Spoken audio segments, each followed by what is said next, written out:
பெரும்பாலும் உட்கொள்கிற உணவு இட்லி.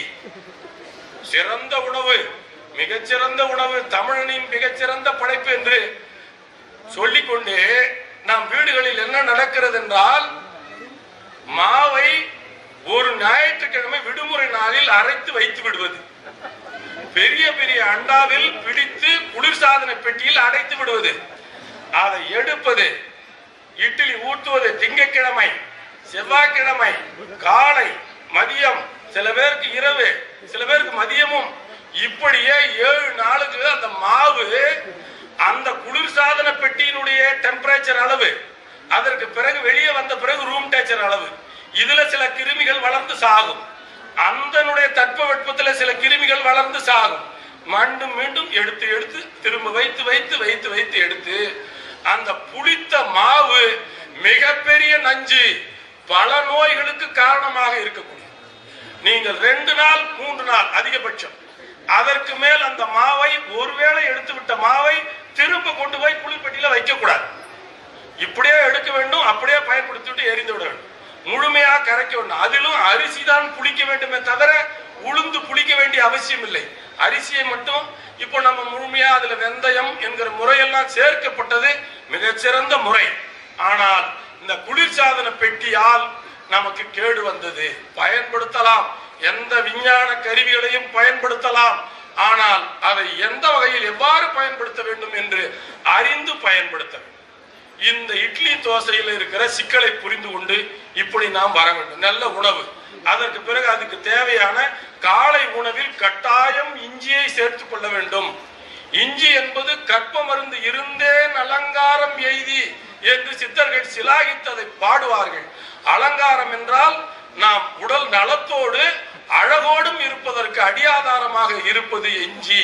காலையில் இஞ்சி, கடும்பகல் சுக்கு, மாலை கடுக்காய், மண்டலம் உண்டு வர கோல் ஊன்றி நடப்பவன் கோலை வீசி குமரனை போல நடப்பான் என்பது வாக்கியமாக இருக்கிறதே தவிர நடைமுறையாக ஆக வேண்டும் என்பதற்காக இந்த கருத்தை பதிவு செய்கிறேன். கடுக்காய் என்பது இன்றைக்கு கடுக்காய், உடனே கடுக்காய் பொடி எல்லா இடங்களிலும் கிடைக்கிறது. கடுக்காய் எப்படி செய்ய வேண்டும் என்கிற வரைமுறையில் தடுமாற்றம் இருக்கிறது. கடுக்காய்க்கு அகநஞ்சு, கடுக்காயினுடைய மேல் ஓட்டினுடைய தோல் தான் உடலுக்கு மிகச்சிறந்த கற்ப மருந்து. ஆனால் இன்றைக்கு பொடி என்று விற்கிற இடத்துல கொட்டையோடு சேர்த்து அரைக்கப்பட்டு எல்லாம் வணிகமயமாகிவிட்டது. ஏனென்றால் அது எப்படி செய்ய வேண்டும் என்ற நுட்பத்தை பொதுமக்களுக்கு சொல்லாமல் சில நிறுவனங்கள் மட்டும் தந்திரமாக அந்த செய்முறைகளை வைத்துக் கொண்டு அதை செய்து செய்து மக்களிடம் பணம் பறிக்கிறார். இந்த பணம் பறிக்கிற நிலிருந்து நாம் தப்பிக்க வேண்டுமானால் ஒவ்வொரு தொழில் நுட்பையும் செய்முறையும் மக்கள் அறிந்து கொள்ள வேண்டும். கடுக்காயை கொட்டையாக வாங்குங்கள், அதை இடியுங்கள், உள்ள இருக்கிற பருப்பை தூக்கி எறிந்து விடுங்கள், அந்த மேல் ஓட்டை மட்டும் இடித்து தூளாக்கி நாள்தோறும் இரவில் பயன்படுத்தி வந்தால் மிகச்சிறந்த ஒரு கற்ப மருந்தாக கடுக்காய் இருக்கும். தாய் என்ன செய்வாள்? அறுசுவை ஊட்டி உடல் வளர்ப்பாள். கடுக்காயோ 6 சுவையும் கொண்ட ஒரு அற்புதமான காய். இனிப்பு, புளிப்பு, உப்பு, கைப்பு, துவர்ப்பு, கார்ப்பு என்கிற 6 சுவையும் உடைய ஒரு காய் என்றால் அது கடுக்காய். ஆகவேதான் கடுக்காயை பற்றி சித்தர்கள் சொல்லுகிற போது 6 சுவையையும் ஊட்டுவதோடு உடலை வளர்ப்பதோடு உயிரையும் வளர்த்து நோய் அண்டாமல் காக்கக்கூடியது தாயினும் சிறந்தது கடுக்காய் என்று பதிவு செய்கிறார். அதனுடைய சிறப்பை, கடுக்காயினுடைய மாண்பை இந்த தமிழ் சமூகம் உணர்ந்து கொள்ள வேண்டும். அந்த கடுக்காயை நாம் பயன்படுத்த இப்படி காலை மதியத்திலே நாம் பயன்படுத்துகிற உணவுகளில் இன்றைக்கு துரித உணவுகள், வேக வேகமாக வறுத்த அரிசியா, வறுத்த சோறா, சோறுக்கும் பேர் ரைஸ் தான், அரிசிக்கும் பேர் ரைஸ் தான், நம் ஊரில் எல்லாத்துக்கும் ரைஸ் தான். அந்த சோறு எப்படி செய்யப்படுகிறது என்பதில் மிகப்பெரிய அறிவியல் நுட்பம், தமிழனுடைய அறிவியல் நுட்பம் இருக்கிறது. நெல் விளைகிறது, வயலில் விளைகிறது, அது அறுக்கப்படுகிறது, களத்து மேட்டு கொண்டு வருகிறது. இன்றைக்கு அறுவடை நாள், இன்றைக்கு தை திருநாள், எப்படி சோறு நமக்கு வருகிறது என்று பாருங்கள். களத்து மேட்டுக்கு வந்த பிறகு அது காய வைக்கப்படுகிறது. காய வைக்கப்பட்ட பிறகு அது வீட்டுக்கு போகும். வீட்டுக்கு போன பிறகு அது சாக்கு முட்டையில் பிடிக்கப்பட்டு தண்ணீர் தொட்டியில் போட்டு ஊற வைக்கப்படும். ஊற வைக்கப்பட்ட பிறகு பெரிய பெரிய பெரிய அண்டாக்களில் நீரை வடித்து விட்டு அது அவிக்கப்படும். அவிக்கப்பட்ட பிறகு அந்த நெல் காய வைக்கப்படும். அதற்கு பிறகு ஆலையிலோ உரலிலோ போட்டு அந்த உமி மட்டும் நீக்கப்படும். இப்படிதான் அரிசி வர வேண்டும். இப்படி அரிசி செய்வதற்கு இந்த தமிழன் இந்த படிநிலைகளை கொண்டு அதற்கு பின்னால் மிகப்பெரிய அறிவியல் இருக்கிறது. ஏனென்றால் அரிசி என்றால், அரிசி உணவென்றால் அது கார்போஹைட்ரேட், அது சர்க்கரை நோயாளிகளுக்கு ஆவாது. ஆகவே எல்லாரும் கோதுமைக்கு மாறிவிடுங்கள், எல்லாரும் திணை அரிசிக்கு போய்விடுங்கள், எல்லாரும் இப்படியே திடீர் என்று ஒரு மடைமாற்றம் நடக்கும். ஒரு அடிப்படை உண்மையை தெரிந்து கொள்ளுங்கள் பெருமக்களே.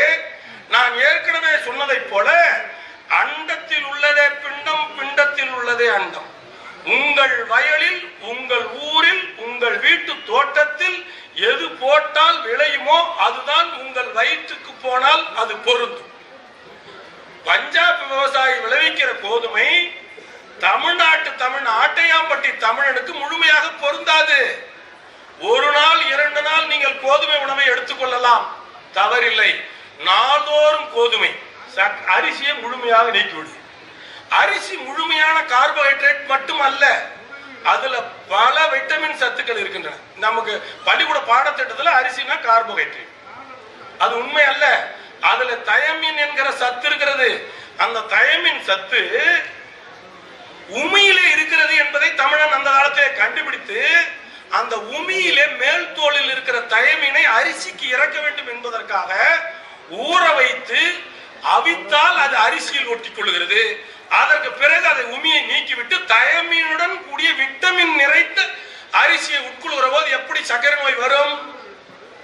பாலிஷ்டு ரைஸ், ஒயிட் ரைஸ், பளபளன அரிசி, மல்லிகைப்பூ அரிசி, இப்படி வெளுத்ததை கண்டு மயங்கிய தமிழ் சமூகம் சர்க்கரை நோயில போய் சிக்கி கொண்டது. வெளுத்ததெல்லாம் பெரும்பாலும் நஞ்சு. எல்லா வெளுத்ததும் நஞ்சு என்று சொல்ல மாட்டேன், வெளுத்ததெல்லாம் பெரும்பாலும் நஞ்சு. தூள் உப்பு நஞ்சு, வெள்ளை சர்க்கரை நஞ்சு, பால் கூட பலருக்கு நஞ்சு, சிலருக்கு மட்டும் நல்லது. பாலை பற்றி நிறைய கருத்துக்கள் இருக்கிறது. கோமாதா குலமாதா என்று கொடுக்கிற பாலை எல்லோரும் குடிக்க கூடாது. அந்த பால் பாலர்க்கும் வயோதிகர்க்கும் ஆகுமாம் பால், இப்படிதான் சித்தர்கள் சொல்லியிருக்காங்க. யாரு வேண்டாலும் குடிக்கலாம் கிடையாது. பாலர்களுக்கு, குழந்தைகளுக்கு குடிக்கலாம்.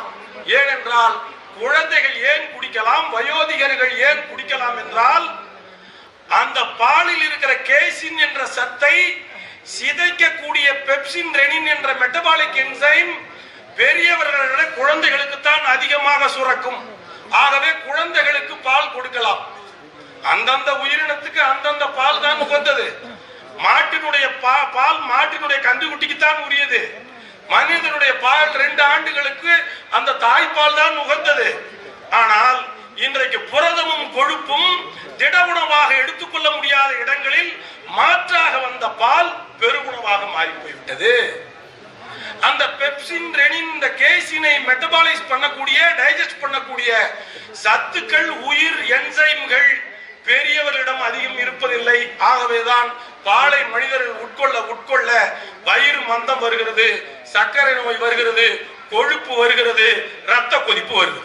இத்தனை நோயும் வருவித்துக் கொண்டதற்கு பால் என்கிற ஒரு வெள்ளை நஞ்சு காரணம். பால் குழந்தைகளுக்கு அமுதம், வயதான நோயுற்ற வயோதிகர்களுக்கு, பெரியவர்களுக்கும் அது அமுதம். ஆனால் இடையில இருக்கிற மக்களுக்கு அது நஞ்சு.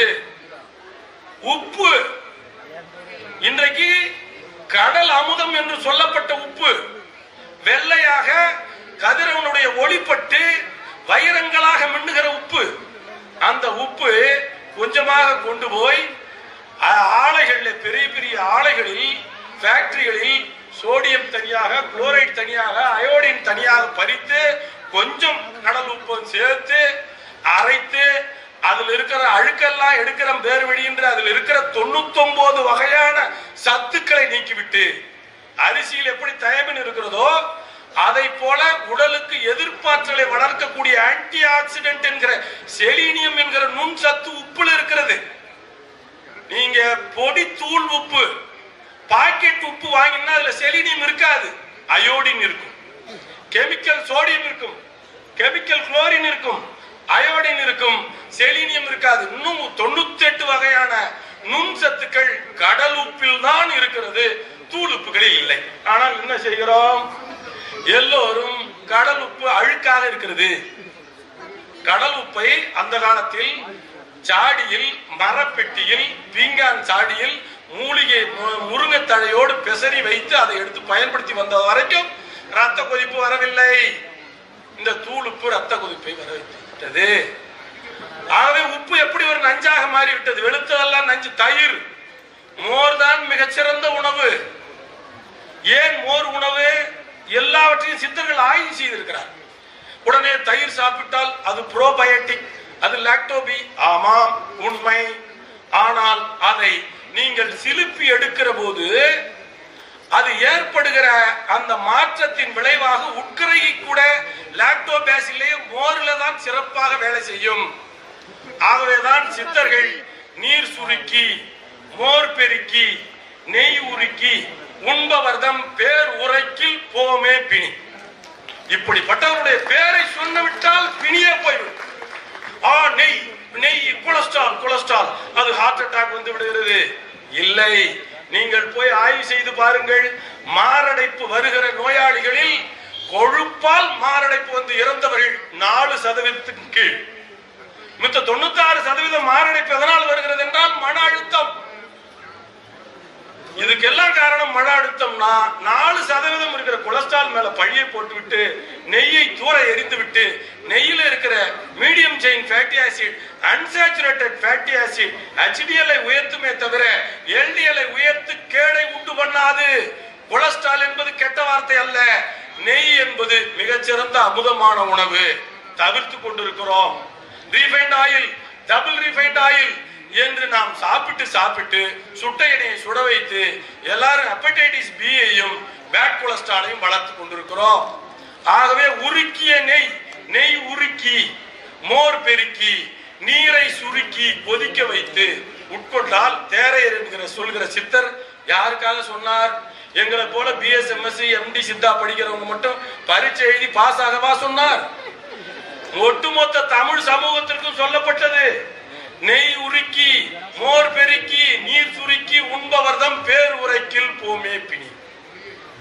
எவ்வளவு மூலிகைகள், எவ்வளவு காய்கறிகள், எவ்வளவு கீரைகள் நம் ஊர்ல இருப்பதை போல கீரை வகைகள் உலகில் வேற எங்குமே கிடையாது. கரிசலாங்கண்ணி கீரை, கொண்டாங்கண்ணி கீரை, மணத்தக்காளி கீரை, எத்தனை கீரை.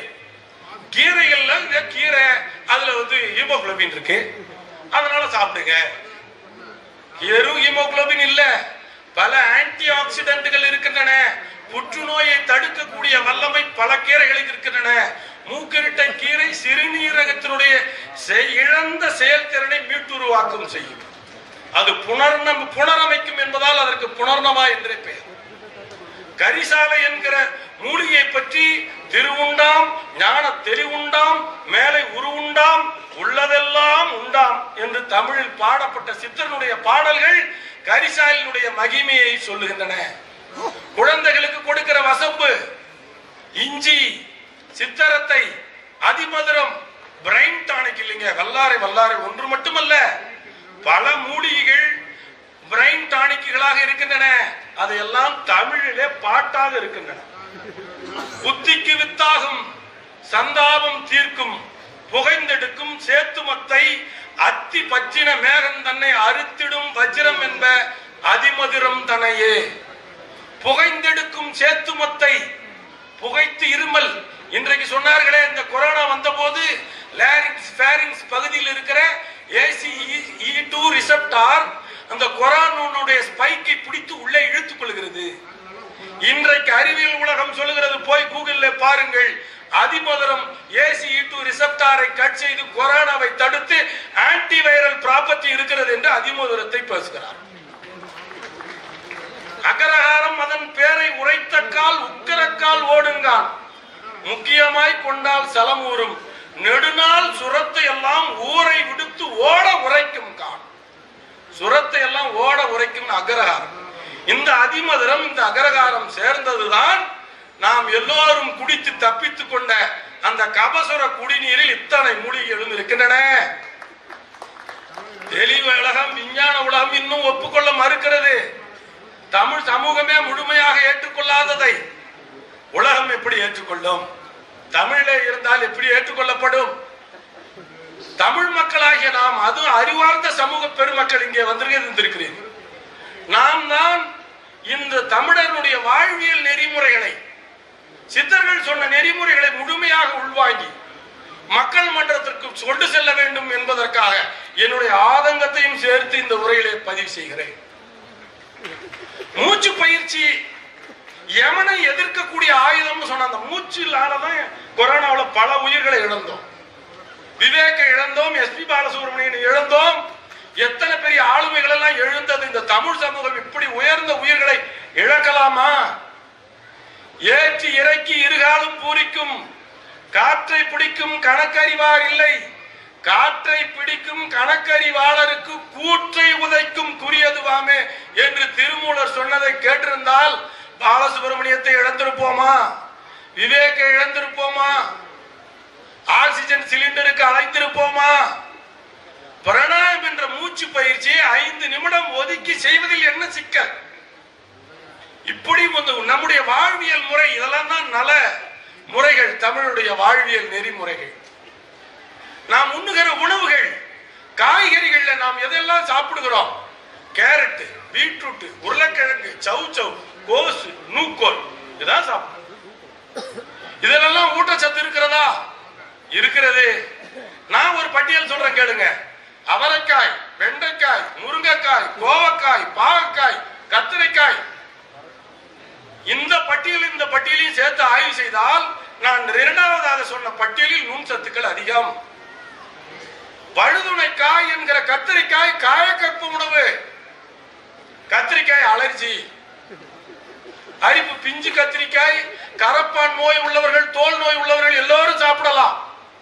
திட்டமிட்டு நமது அமுத உணவுகள் விஞ்ஞானத்தின் பெயரால் புறக்கணிக்கப்பட்டிருக்கின்றன. விஞ்ஞானம் நமக்கு உடன்பாடானது இல்லாமல் இல்லை. எல்லா இடங்களிலும் நவீன அறிவியலை ஏற்றுக்கொள்ளலாம். ஆனால் நவீன அறிவியலின் பெயரால் வணிகமாக்கப்படுவதோ வர்த்தமாக்கப்படுவதோ மக்கள் முட்டாளாக்கப்படுவதோ ஏற்றுக்கொள்ள முடியாது. எப்படி கலைஞர் சொன்னாரோ, கோயில் கூடாது என்பதல்ல, கோயில் கொடியவர்களின் கூடாரம் ஆகிவிடக் கூடாது என்பதை போல விஞ்ஞானம் கூடாது என்பதல்ல, விஞ்ஞானத்தின் பெயரால் முட்டாளாக்கப்படக்கூடாது. ஆகவே விஞ்ஞானம் நமக்கு தேவை. பழமையான நம்முடைய முன்னோர்களுடைய கருத்துக்கள் இவையெல்லாமும் நாம் கடைபிடிக்க வேண்டியது.